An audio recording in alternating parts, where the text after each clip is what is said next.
Bharatiya Janata party వల్ల ఉన్న ప్లస్‌లు ఏంటి కూటమికి అంటే?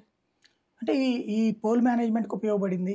హ్మ్. అదే సందర్భంలో రాబోయేటువంటి రోజుల్లో అధికారంలోకి వస్తే పైన సింహాసనం మీద కూర్చునే అవకాశం ఉంటది. హ్మ్. ఒకవేళ రాకపోయినా జగన్ రెడీలో ఉన్నాడు. హ్మ్. జగన్ తీసుకొచ్చేటటువంటి ప్రయత్నం చేస్తారు. మోడీని చూసా కేంద్రంలో వేరే ఆల్టర్‌నేటివ్ లేదు. బీజేపీ మరోసారి థర్డ్ టైమ్ వస్తదని టీడీపీకి అది చూసి ఏమన్నా ఓట్లు పడి ఉంటాయా ఖచ్చితంగా? ఉండొచ్చు. అది కూడా ఒక పాయింట్ ఆఫ్ వ్యూలో ఉంటుంది. హ్మ్. అంటే బీజేపీ గెలుస్తది అనుకున్నటువంటి వాళ్ళు తమ నియోజకవర్గంలో బీజేపీ లేనప్పుడు తెలుగుదేశానికి వేసుంటారు. జనసేనకి కూడా వేసుంటారు.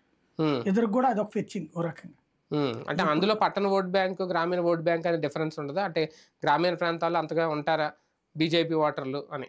అదే గ్రామీణ ప్రాంతాల మీద నాది ఇంకా కాన్సంట్రేట్ చేయలేదు. అందుకే గ్రామీణ ప్రాంతపు ఓటింగ్ అంతా తెలుగుదేశం ప్లాన్ చేసుకుంది. హ్మ్. పట్టణ ప్రాంతాల మీద వైసీపీ చేసుకుంది. హ్మ్. అట్లాగే ఈవెన్ మనం దీంట్లో కూడా చూసాం కదా. హ్మ్. ఎవరు చేసినా కూడా ఆ కాన్సెప్ట్ అట్లాగే ఉండిపోతుంది. హ్మ్. దాని మార్పు అయితే ఏం కనిపించట్లేదు అనమాట. కూటమి అధికారంలోకి వస్తే ఒకవేళ